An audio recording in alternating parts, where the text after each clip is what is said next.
सभी एक बार दुरूद पाक पढ़ लीजिए। बिस्मिल्लाहिर्रहमानिर्रहीम। अस्सलामु अलैकुम वरहमतुल्लाहि वबरकातुहू।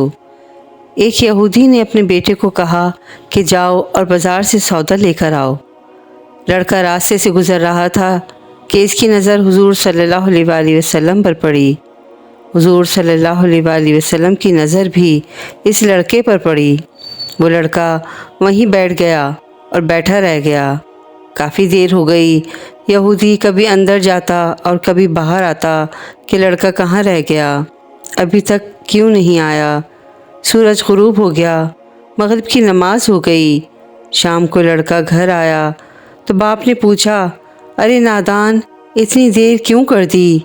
इसका बाप बड़े गुस्से में था और कहने लगा, तू बड़ा नादान और पागल है। मैंने तुमको कहा था कि तुम जल्दी आना और तुमने आने में इतनी देर कर दी। और ये बताओ, तुम्हें सौदा लेने भेजा था और तू खाली हाथ आ गया। सौदा कहाँ है? बेटा बोला, अब्बा जान, सौदा मैं ख़रीद चुका हूँ। बाप ने कहा, क्या पागल आदमी हो, मैंने तुझे सौदा लेने भेजा था और तू खाली हाथ आ गया है और तू कहता है कि सौदा ख़रीद चुका हूँ। बता, अगर सौदा ख़रीद चुका है तो कहाँ है?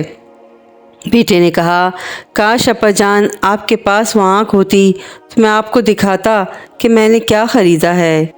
मेरे बाबा, मैं तुम्हें क्या बताऊं कि मैं क्या ख़रीद कर लाया हूँ। बाप काफ़ी गुस्से में था और कहने लगा, चल छोड़, रहने दे। वो लड़का रोज़ रहमत दो आलम सल्लल्लाहु तआला अलैहि वसल्लम की खिदमत में बैठने लगा। वो यहूदी का इकलौता बेटा था, बहुत प्यारा और इंतहाई हसीन व जमील था, इसलिए यहूदी ने इसे कुछ न कहा। कुछ दिनों के बाद लड़का बहुत बीमार हो गया। काफ़ी दिन बीमार रहा और इतना कमज़ोर हो गया कि करवट लेना मुश्किल हो चुका था और फिर करीबुल मर्ग हो गया। यहूदी बहुत परेशान था। भागा भागा हुज़ूर सल्लल्लाहु अलैहि वसल्लम की बारगाह में आया और अर्ज़ करने लगा, ए अल्लाह के रसूल, आपके पास आया हूँ। आप तो जानते हैं मैं यहूदी हूँ, मुझे आपसे कोई इत्तेफाक नहीं। अगर मेरा बेटा आपको दिल दे गया है, वह करीब मरगुल मौत है, आपको दिन रात याद करता है, क्या मुमकिन है कि आप इस दुश्मन के घर आकर अपने आशिक को एक नज़र देखना पसंद करें? क्या ये आरज़ू पूरी हो जाएगी कि वो मरने से पहले आप सल्लल्लाहु अलैहि वसल्लम का एक बार दीदार कर ले?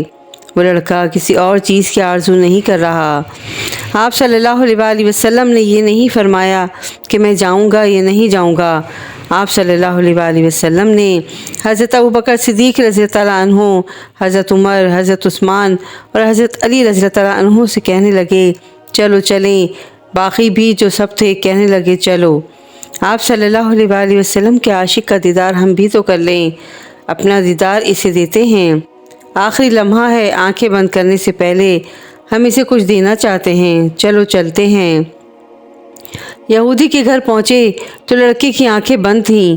हुज़ूर सल्लल्लाहु अलैहि वसल्लम का सरापा करम ही करम लड़के की पेशानी पर आप सल्लल्लाहु अलैहि वसल्लम ने अपना दस्ते अक़दस रखा। लड़के की आंखें खुल गईं, जैसे ज़िंदगी लौट आई हो, जैसे जिस्म में ताकत आ गई हो, नातवानी में जवानी आ गई हो। आंखें खोलीं, रुख़ मुस्तफ़ा सल्लल्लाहु अलैहि वसल्लम पर नज़र पड़ी। हल्की सी चेहरे पर मुस्कुराहट आई और लब खुल गए। मुस्कुराहट फैल गई। हुज़ूर सल्लल्लाहु अलैहि वसल्लम ने फरमाया, बस अब कलमा पढ़ लो। लड़का अपने बाप का मुंह तकने लगा। यहूदी बोला, मेरा मुंह क्या तकता है?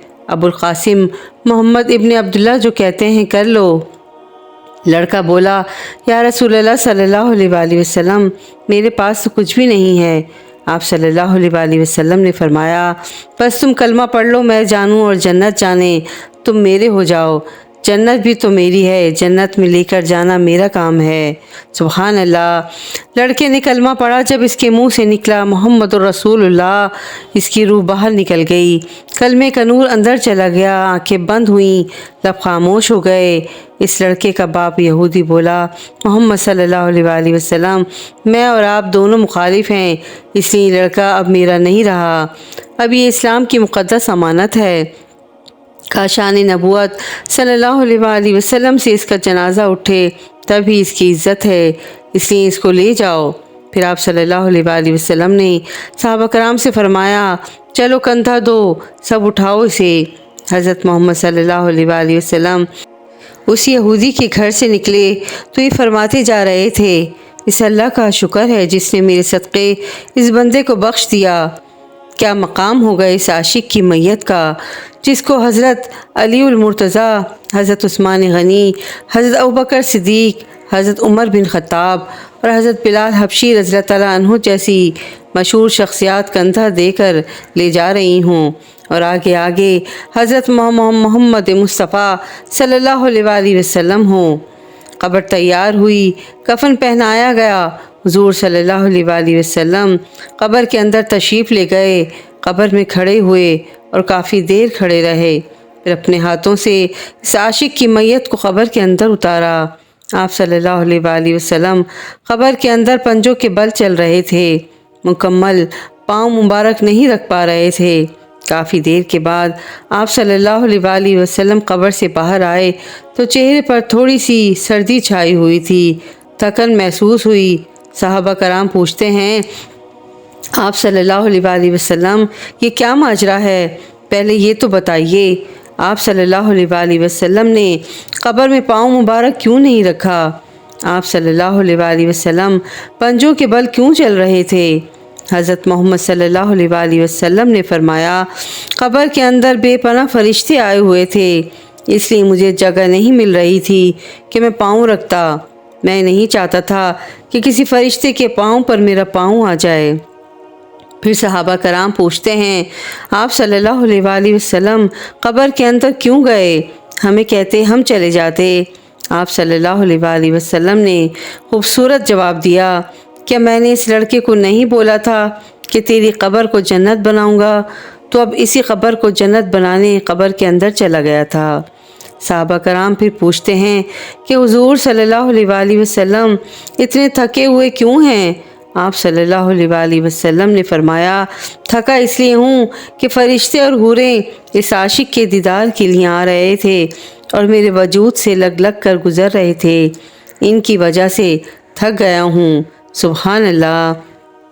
اللہ تعالیٰ سے دعا ہے کہ اللہ تعالیٰ ہم سب کو بھی حضرت محمد صلی اللہ علیہ وسلم اور تمام صحابہ کرام رضوان اللہ تعالیٰ علیہم اجمعین کے نقش قدم پر چلنے کی توفیق عطا فرمائے، آمین ثم آمین۔ محمد نہ ہوتے خدائی نہ ہوتی، خدا نے یہ دنیا بنائی نہ ہوتی، صلی اللہ علیہ وسلم۔ تو ناظرین ویڈیو اچھی لگی ہو تو لائک ضرور کیجیے گا اور شیئر بھی کیجیے گا، ساتھ ہی ساتھ میرے چینل کو ضرور سبسکرائب بھی کیجیے گا۔